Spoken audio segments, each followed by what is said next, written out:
end of the earth. At the bottom of the world, the land runs out. South of everything. Beyond the last highway, the last city, the last tree. Here, glacier the size of countries grind slowly toward the sea. Wind tears across open plains with nothing to stop it for 1,000 kilometers. And at the very tip of the continent, the ocean doesn't end. It falls off the edge. This is Patagonia. Patagonia covers the southern third of South America. Roughly 1 million square kilometers split between Argentina and Chile. It has no single capital. No clear borders. No agreement on where it begins. Some say it starts where the grasslands empty out. Others say it starts where the roads stop making sense. What everyone agrees on is where it ends. At Cape Horn, the southernmost point of the Americas, two oceans collide. The Atlantic and the Pacific meet in water so violent that sailors named it the graveyard of ships. Beyond this point, there is nothing but open ocean until Antarctica. Patagonia doesn't transition gently into wilderness. It simply becomes it. The name comes from 1520. Ferdinand Magellan, navigating the coast during the first circumnavigation of the Earth, encountered people he described as giants. Tall, wrapped in animal skins, leaving enormous footprints in the sand. He called them Patagons. Big feet. The giants were the Tehuelche people. Their apparent size was explained by the thick furs they wore against a cold that Magellan's crew had never experienced. Magellan continued south. His fleet passed through the strait that now bears his name, becoming the first Europeans to cross from the Atlantic to the Pacific. The people he encountered didn't survive contact with the world he represented. Within 3 centuries, disease and displacement had reduced the Tehuelche from thousands to almost none. The footprints faded. The name remained. East of the Andes, Patagonia is empty. The Patagonian steppe stretches for hundreds of kilometers without interruption. Flat, dry, brown. The wind moves constantly across it, reshaping the dust, bending every plant that dares to grow. There are no trees here. Nothing tall enough to stand against the wind. What lives here learn to stay low. Guanacos move across the plain in loose herds. Wild relatives of the llama, adapted to dry cold and thin vegetation. They cover ground efficiently, stopping to graze on whatever the wind leaves behind. From a distance, they blend with the brown hillsides so completely that the plain appears empty until it moves. Above them, Andean condors ride the thermal columns. Wingspans reaching 3.2 meters. The largest of any land bird on Earth. They don't flap. They almost never need to.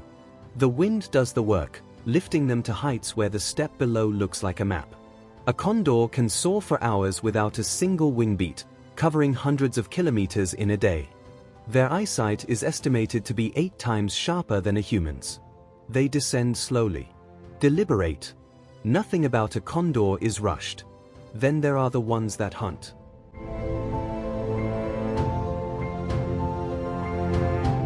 Pumas move through this landscape almost invisibly. Pale tawny coats that match the dry grass. Bodies built for patience. A puma can wait motionless for an hour before striking. The stalk covers ground in absolute stillness, each step placed carefully, weight distributed to avoid sound. When it moves fast. A short explosive burst. The chase lasts seconds. Most hunts fail.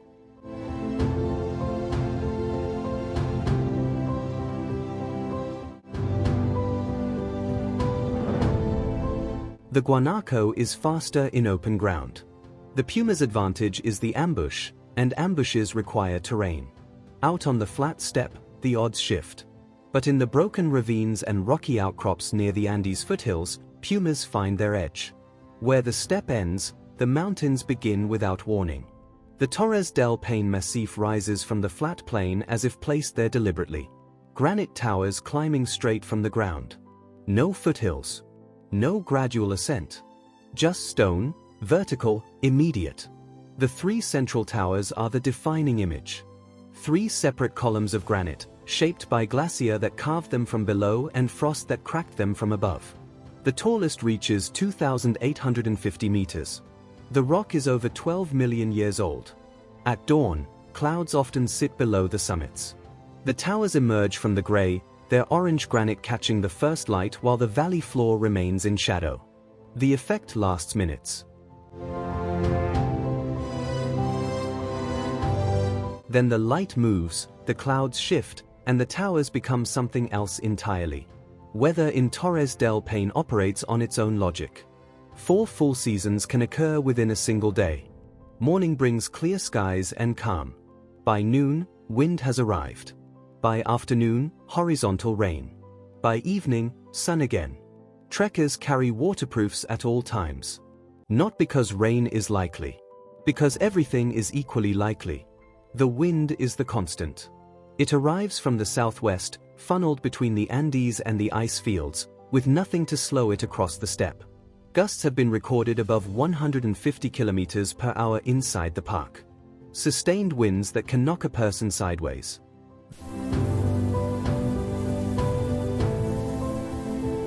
The park doesn't forgive easily. And yet, life fills it.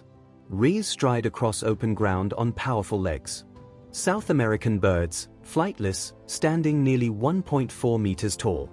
The males raise the young, sitting on nests of up to 40 eggs from multiple females, incubating them alone. Darwin encountered these birds on the same journey where he developed his theory of evolution.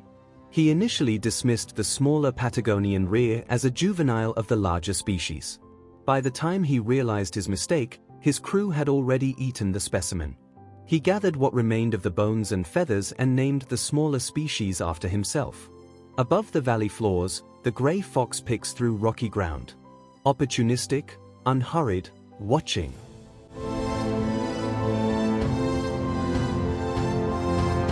South of Torres del Paine, the landscape changes again.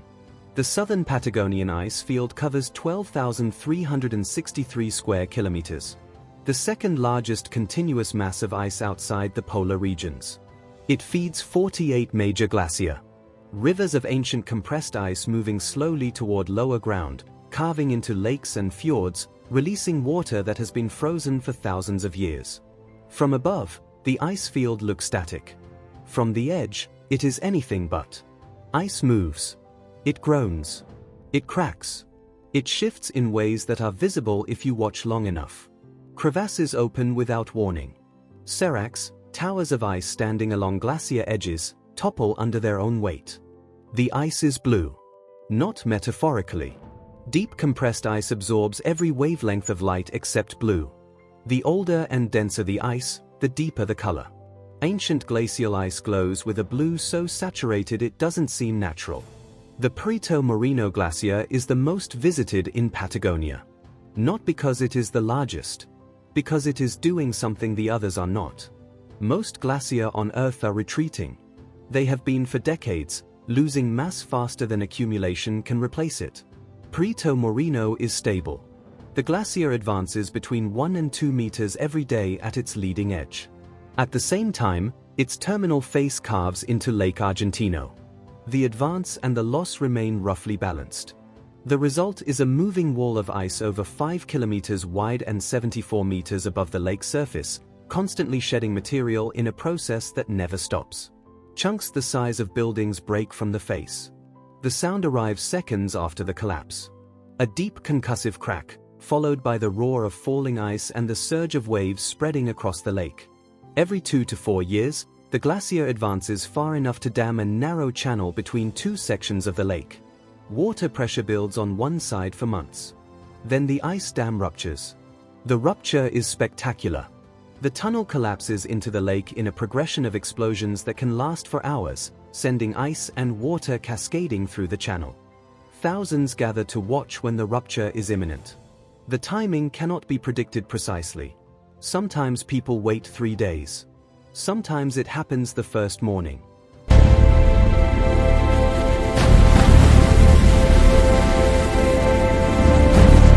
North of the ice field, the Los Glaciers National Park holds its own impossibilities. Mount Fitzroy rises 3,405 meters. It is not the highest peak in Patagonia. It is among the most technically demanding in the world. The rock is nearly vertical on all approaches. Weather conditions suitable for climbing occur only a handful of days per year. Climbers sometimes spend weeks waiting for a window. The first ascent came in 1952. The second came 15 years later. Adjacent to Fitzroy, Cerro Torre stands alone. A needle of granite barely 40 meters wide at the summit, capped with an ice mushroom formed by freezing mist and wind. When Italian climber Cesare Maestri claimed to have summited Cerro Torre in 1959, the mountaineering world was skeptical.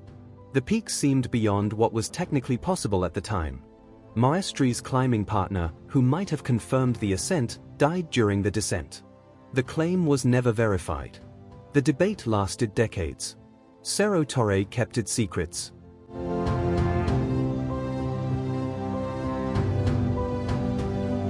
West of the Argentine steppe, the border between Argentina and Chile runs down the spine of the Andes.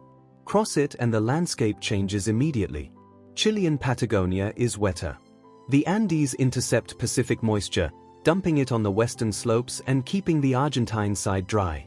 Forests appear. Rivers run fuller. Fjords cut deep into the coast. On Lago General Carrera, the largest lake in Chile, the water has carved something that has no equivalent anywhere else on Earth. The marble caves.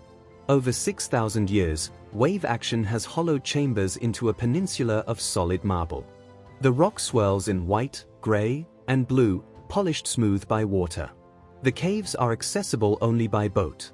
Inside, the water's color reflects off the marble walls and ceiling. In summer, the lake runs turquoise. The light that enters is filtered, scattered, and reflected back from the stone in shifting patterns that change with every slight movement of the boat.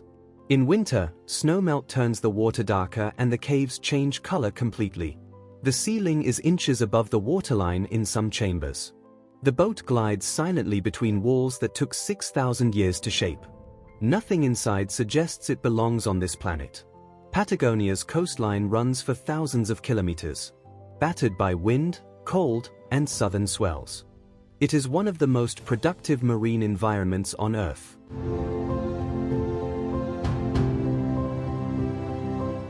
At Punta Tombo in Argentina, the largest Magellanic penguin colony in the world gathers each September.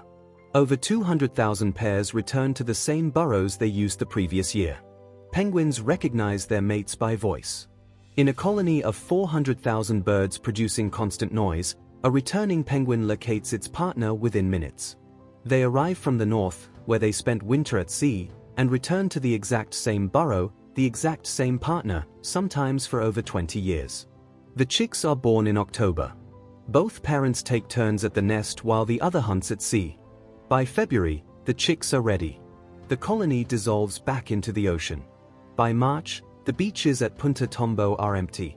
Off the Valdez Peninsula, southern right whales use the sheltered bays to mate and calve. They were hunted almost to extinction by the early 20th century. The global population was reduced to perhaps several hundred individuals. A century of protection has allowed recovery. Females return to the same bays year after year to give birth. The calves are born here. Their first months are spent in these protected waters before they are ready for the open ocean. But in these same waters, something else patrols. The orcas of Punta Norte have developed a hunting technique found nowhere else on Earth. They beach themselves deliberately. At high tide, orca pods position offshore, watching. Sea lion pups and young elephant seals gather near the waterline. When a target moves close enough, an orca surges forward at full speed, driving itself intentionally onto the beach. It snatches the prey and uses the receding waves to slide back into the ocean. The technique is learned. Young orcas practice the approach for years before attempting a real strike. Females have been observed nudging juveniles toward the beach, coaching behavior that carries significant risk. A beached orca that miscalculates can strand and die. The reward must outweigh the risk. It took generations to develop. It has been passed down for decades in this specific population. Nowhere else in the world do orcas hunt this way.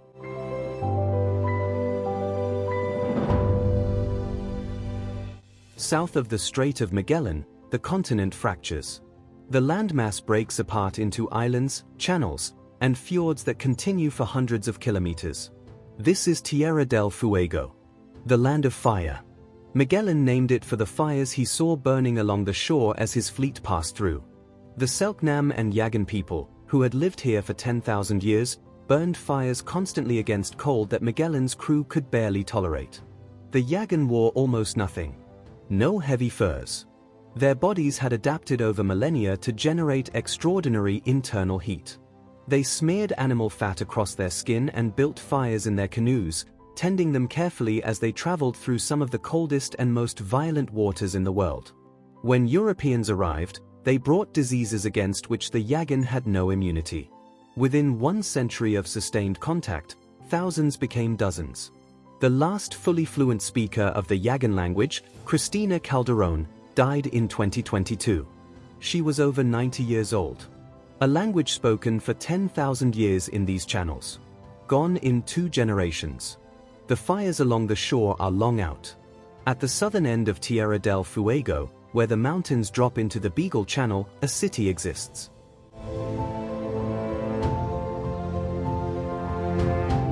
Ushuaia. Population approximately 70,000. The southernmost city on Earth. It did not begin as a city.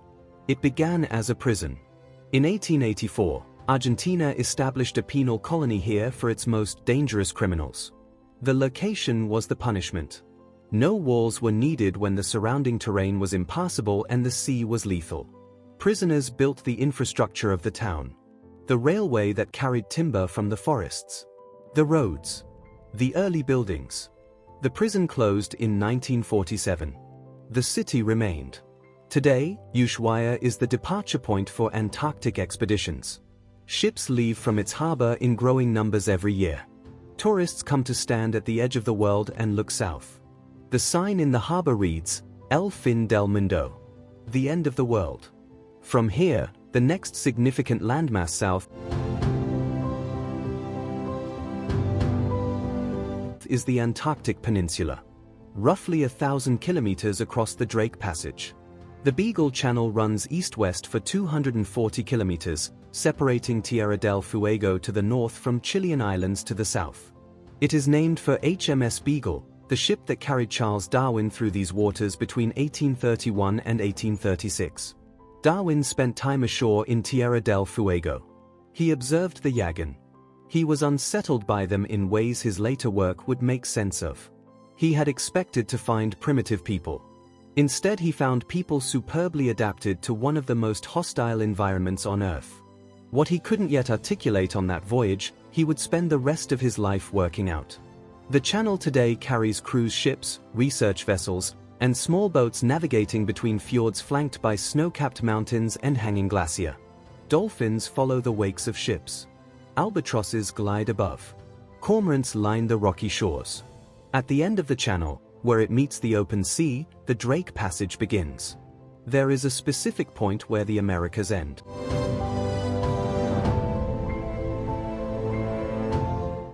Cape Horn. A rocky headland on the southernmost island of the Tierra del Fuego archipelago. Latitude 55 degrees, 58 minutes south. Below it, open ocean stretches to Antarctica. The Drake Passage between Cape Horn and the Antarctic Peninsula is the most dangerous stretch of water on Earth. Westerly winds circle the Southern Ocean without interruption. No landmass breaks their path anywhere at this latitude. They build for thousands of kilometers before arriving at the Drake. Wave heights regularly exceed 10 meters. Swells of 15 to 20 meters have been recorded. The combination of depth, wind, and open fetch creates conditions that have no equivalent anywhere else in the ocean.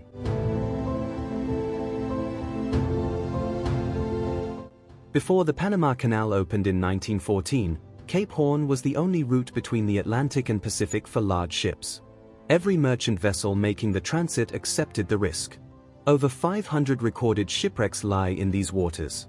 The actual number is certainly higher. Sailors who successfully rounded the Horn were permitted to wear a gold earring. It was the mark of someone who had survived what many did not. A lighthouse stands on Cape Horn today. It is staffed. One family, Typically a Chilean naval officer with their household lives here in rotation. 1 year on, then relief. Supply visits arrive a few times per year. In winter, visits may not be possible for weeks at a time. The lighthouse keeper on Cape Horn holds one of the most isolated permanent postings in the world. The beacon sweeps across water that has no other light source in any direction. Wind defines Patagonia more than any other single force. It begins over the Pacific, driven by pressure systems that have operated for millions of years. It crosses the ocean unimpeded, hits the Andes, rises, crosses the mountains, and descends onto the steppe with nothing left to slow it. In the southern spring and summer, the wind blows almost every day. Not occasionally. Not intermittently. Every day.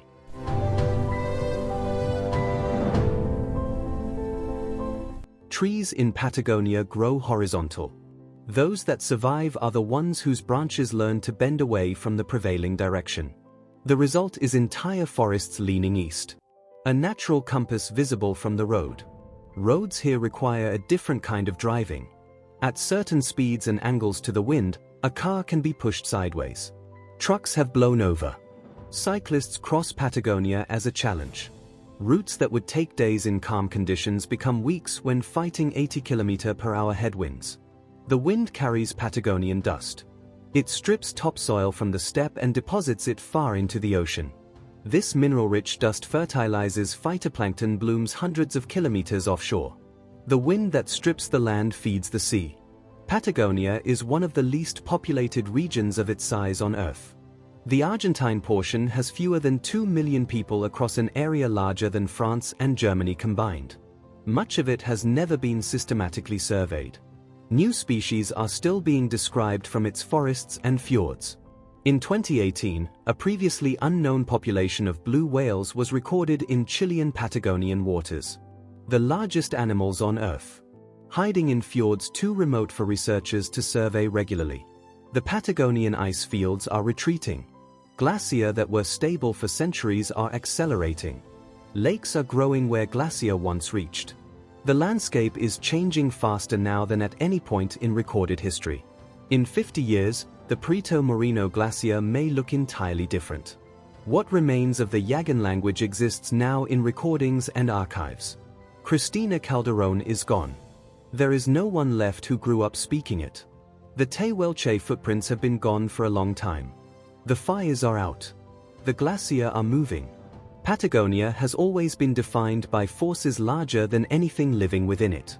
The wind, the ice, the sea. Those forces have not stopped operating. The end of the Earth is not finished becoming what it is. You've stood at the edge of the Americas. Now see what lies beyond it. Click now to watch Antarctica, the continent that belongs to no one.